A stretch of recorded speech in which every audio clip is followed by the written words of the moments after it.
ఈ నిశ్చితార్థం జరగదు అని నిజం చెప్పబోతున్న దీపను ఆపి సుమిత్రకు దీప నీ కూతురని నిజం చెప్పిన దాసు. ఇంతకు దీప అలా నిజం చెప్పాల్సిన పరిస్థితి వచ్చినప్పుడు అప్పుడే దాసు రావడం ఏంటి? మరి సుమిత్ర నిజం తెలుసుకుని ఏం చేసింది? ఇదంతా కూడా వీడియో చూసి తెలుసుకునేద్దాం. కార్తీక దీపం ఇది నవవసంతం అప్కమింగ్ ఎపిసోడ్స్ లో ఏం జరగబోతోందనేది ముందుగా తెలుసుకోవడానికి వీడియోని లైక్ చేసి ఛానల్ ను సబ్స్క్రైబ్ చేసి పక్కనే ఉన్న బెల్ ఐకాన్ లో ఆల్ ట్యాప్ చేయండి. మొత్తం మీదకి చూసుకున్నట్లయితే కనుక దీపకైతే సుమిత్ర ఒక చీరనిచ్చింది. అలా ఇచ్చి ఈ చీర కట్టుకునిరా, నీతో కొంచెం మాట్లాడాలి, నిన్నొకటి అడగాలి అని చెప్తుంది.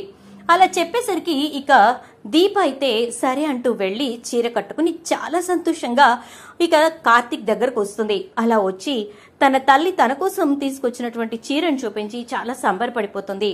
ప్రపంచంలో ఉన్న సంతోషమంతా నీ ముఖంలో కనబడుతోంది దీప అని చెప్పేసి కార్తీక్ అంటాడు. ఇక అలా అన్న తర్వాత సరే అమ్మ వెయిట్ చేస్తూ ఉంటుంది, నేను వెళ్తాను అంటుంది. దీప గుర్తుందిగా నేను చెప్పింది? పారిజాతం వచ్చి నీకు చెప్పిన మాటలు విని నీ మనస్సు మార్చుకునే ప్రయత్నం చేశావు. నీకు నేను వివరంగా చెప్పాను. జ్యోత్స్న చచ్చినట్టు తన నిస్తార్థాన్ని తానే ఆపుకుంది. ఆ పరిస్థితి ఇప్పుడు మనం తీసుకొచ్చాం. కాబట్టి నువ్వు మనసు చెదరగొట్టుకుని అనవసరంగా నిజం మాత్రం బయట పెట్టకు, సరేనా అని చెప్పని అంటాడు.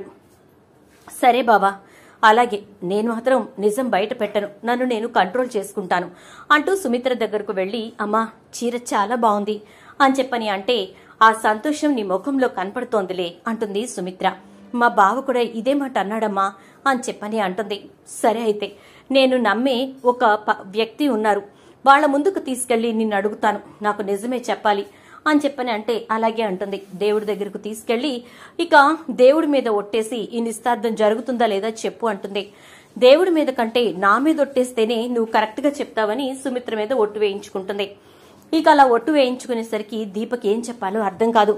కార్తీక్ ఇక అక్కడికి వెళ్లి ఇప్పుడు నేను వెళ్లినా కూడా సమాధానం చెప్పలేని పరిస్థితి ఏర్పడింది అని చెప్పి దూరం నుంచి చూస్తూ ఉంటాడు. దీప ఏం చేయాలో అర్థం కాని పరిస్థితుల్లో అలా నిలబడి చూస్తూ ఉంటుంది.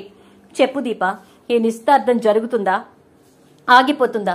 నీకు ఇది ఖచ్చితంగా తెలుసు అని చెప్పని అంటుంది. నాకెలా తెలుస్తుందమ్మా అంటే ఏం జరగబోతోందనేది నీకు తెలియకుండా అయితే ఉండదు దీప. చాలా రకాల కుట్రలు కుతంత్రాలు వెనక జరుగుతున్నాయని నాకు తెలుసు. అదంతా జరుగుతోంది ఈ ఆస్తి కోసమో లేక ఈ ఇంటి కోసమో మా మనసుల కోసమో ఎందుకో నాకు తెలియదు, కానీ ఏదో బలమైన కారణమైతే పరిస్థితులన్నింటినీ ఏలుతోందని నాకు అర్థమవుతోంది. చెప్పు దీప, నేను నిన్నే అడుగుతోంది, నాకు సమాధానం కావాలి, చెప్పు అని చెప్పని అంటూ ఉంటుంది. ఇక సుమిత్ర అయితే జ్యోత్స్న దీపకు ఏం మాట్లాడాలో అర్థం కాక తన తల మీద చేయి పెట్టుకున్న తన తల్లిని చూసి ఇప్పుడు నేను నీకు నా కన్న తల్లిని పోగొట్టుకునేటటువంటి సమాధానం చెప్పాలా లేక నా కన్న తల్లిని నిలబెట్టుకోవటానికి సమాధానం చెప్పాలా, అసలు నాకేమీ అర్థం కావట్లేదమ్మా అని చెప్పని మదన పడిపోతూ ఉంటుంది దీప.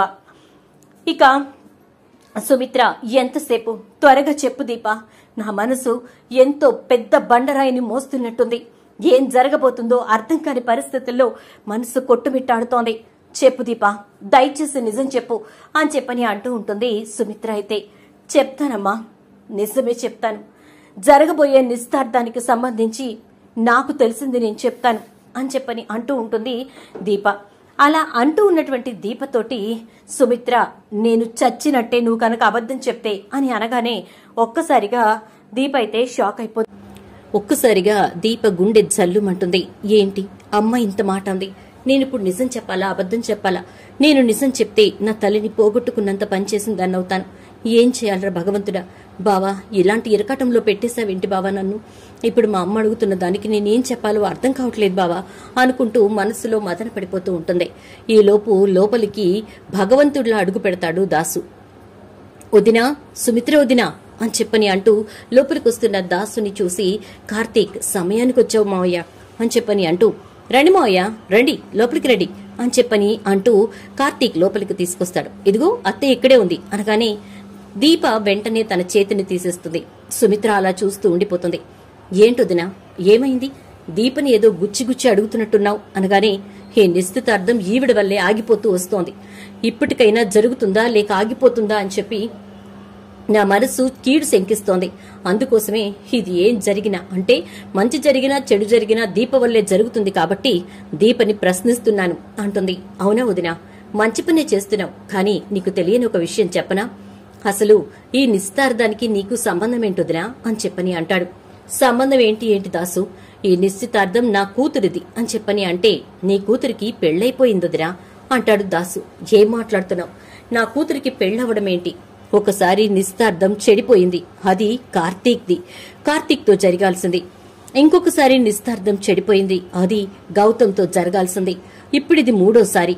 ఈసారి కూడా చెడిపోతే ఇక అది చనిపోతుంది, ఖచ్చితంగా చనిపోతుంది. లేదా నేనైనా చనిపోతాను. ఎందుకంటే నా కూతురి జీవితం ఎలా ఉందేంట్రా భగవంతుడా అని. మరి నువ్వేమో వచ్చి నా కూతురికి పెళ్లైపోయిందని చెప్తావేంటి? మాకు తెలియకుండా మా కూతురేమైనా పెళ్లి చేసుకుందా అని అంటే, లేదు దినా, పరిస్థితులు అలాంటి రాత రాశాయి, అందుకే అలా జరిగిపోయింది అంటాడు దాసు. ఏం మాట్లాడుతున్నావో నాకేం అర్థం కావట్లేదు. నీ వేదాంతాన్ని అర్థం చేసుకునేంత బుర్ర నాకు లేదు అని చెప్పని అంటుంది. వేదాంతం కాదు వదినా, నిజం చెప్తున్నాను. నీ కూతురికి పెళ్లైపోయింది, ఒక బిడ్డ కూడా ఉంది. ఇప్పుడు నువ్వు నిశ్చితార్థం చెయ్యాలనుకుంటోంది నీ కూతురికి కాదు, నీ కన్న కూతురికి అస్సలే కాదు అని చెప్పని అంటాడు. ఏం మాట్లాడుతున్నావు దాసు? జ్యోత్స్న నా కన్న కూతురు అంటే కాదు దినా, జ్యోత్స్న నీ కన్న కూతురు కాదు, జ్యోత్స్న నా కన్న కూతురు. నీ కన్న కూతురు కడు కష్టాలతో, ఎన్నో బాధలతో, కన్న తల్లి ప్రేమకు నోచుకోక ఏడుస్తూ చాలా బాధపడుతూ రోదిస్తూ ఉందో దినా అని చెప్పని అంటాడు. ఏంటి, ఏం మాట్లాడుతున్నావో నీకు అర్థమవుతుందా దాసు అని అంటుంది సుమిత్ర. అవును దినా, అబద్దమాడాల్సిన పని నాకు లేదు. నీ ప్రేమకు నోచుకోక ఒక్కసారైనా అమ్మా అని పిలవనిస్తే బావుండు అని చెప్పి ప్రతిరోజు మదన పడుతోంది అనగానే, అసలు నా కూతురు కాదు జ్యోత్స్న అని చెప్పి నువ్వెలా చెప్తావు అని అంటుంది. ఎలా చెప్తానా? దానికి సాక్షిని నేను కాబట్టి చెప్పగలుగుతున్నాను దినా అంటూ ఉంటాడు. ఈలోపు దశరథ్ వస్తాడు. ఏం జరిగింది సుమిత్ర అని అనేసరికి దాసు ఏం చెప్తున్నాడో నాకేం అర్థం కావట్లేదు. జ్యోత్స్న మన కూతురు కాదంటాడేంటి? మన కూతురు ఎన్నో కష్టాలు పడుతోందంటాడు. పైపెచ్చు పెళ్లైపోయింది, ఒక బిడ్డ కూడా ఉందంటాడు అనగానే, ఏం మాట్లాడుతున్నావు దాసు అంటాడు దశరథ్. నిజమనయ్యా, నిజం మాట్లాడుతున్నాను. నిజంగానే జ్యోత్స్న మీ కూతురు కాదు అంటూ ఉంటాడు. మరి మా కూతురు ఎవరు? చెప్పు దాసు, మా కూతురు ఎవరు? అన్ని కష్టాలు పడుతున్న నా కూతురు ఎవరు అని చెప్పని అంటూ ఉంటే, నీ కళ్ళెదురుగా ఉందే, ఇప్పటి వరకు ఒట్టు పెట్టమని నువ్వు ఎవరినైతే బలవంతం చేశావో తనే నీ కన్న కూతురు.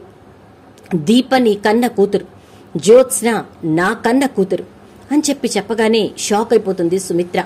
దశరథ్ వెంటనే, దాసు ఏం మాట్లాడుతున్నావో తెలుస్తోందా? నా బిడ్డ జ్యోత్స్నని నీ కన్న కూతురంటావేంటి?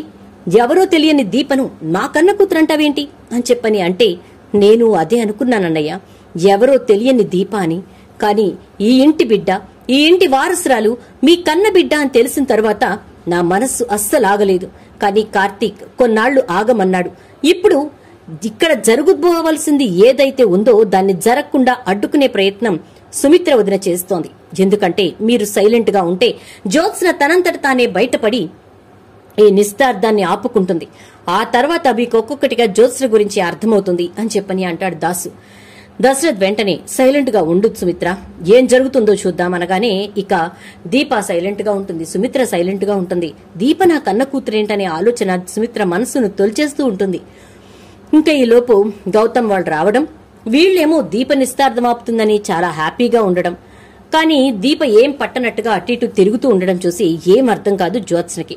వచ్చి చైర్లో కూర్చుంటుంది, కానీ గౌతమ్ పక్కనే కూర్చుంటాడు, కానీ దీప ఎక్కడా రియాక్ట్ అవ్వదు. అసలు ఏం చేయాలో అర్థం కాక అటు ఇటు తిరుగుతూ ఉంటే సుమిత్ర పారిజాతాన్ని గమనిస్తూ ఉంటుంది, దీపని గమనిస్తూ ఉంటుంది, ఇంకా జ్యోత్స్నని గమనిస్తూ ఉంటుంది. పారిజాతం గబగబా వచ్చి దీపను లాక్కెళ్లి, ఏంటి దీప, ఈ నిశ్చితార్థం ఆపమని చెప్పాను కదా, మరి ఎందుకు ఏమీ పట్టినట్టుగా కూర్చున్నావు అని అంటే, నేను ఆపాల్సిందేముందమ్మా, ఒకవేళ ఆగిపోవాలని మీరనుకుంటే ఆపుకోండి, వెళ్లి నేనెందుకు ఆపుతాను అంటుంది. ఏం మాట్లాడుతున్నావే, ఇందాకంతానేమో నేను చెప్పిందంతా బాగానే విన్నావు అనగానే, విన్నానే కాని నేను నిశ్చితార్థం ఆపుతానని మీకు చెప్పలేదుగా అని అనగానే ఒక్కసారిగా షాక్ అయిపోతుంది పారిజాతం. అంటే నువ్వు ఇప్పుడు ఆపవా అని అనగానే, ఎందుకు ఆపాలి, నేను నిశ్చితార్థం ఆపి చివరాఖరికి నేను చెడ్డదాన్ని అవ్వాలి, అంతే కదా, మీ మనవరాలి జీవితం నాశనం అయిపోతుందని మీరు అనుకుంటే మీరే ఆపండి అంటుంది దీప. అదంతా చూస్తూనే ఉంటుంది సుమిత్ర. ఇక అనగానే సరే నేనే ఆపుకుంటాను అంటూ పారిజాతం గబగబా వెళ్లి ఆపండి, ఈ నిశ్చార్థం జరగడానికి వీల్లేదు అని గట్టిగా అరుస్తుంది. దొరికిపోతుంది శివనారాయణకి. చూద్దాం మరి రాబోయే ఎపిసోడ్స్ లో ఏం జరుగుతుందో. వీడియో నచ్చితే లైక్ చేసి వీడియోని షేర్ చేయండి. అలాగే ఛానల్ ని సబ్స్క్రైబ్ చేసుకోండి. పక్కనే ఉన్న బెల్ ఐకాన్ లో ఆల్ ట్యాప్ చేయండి.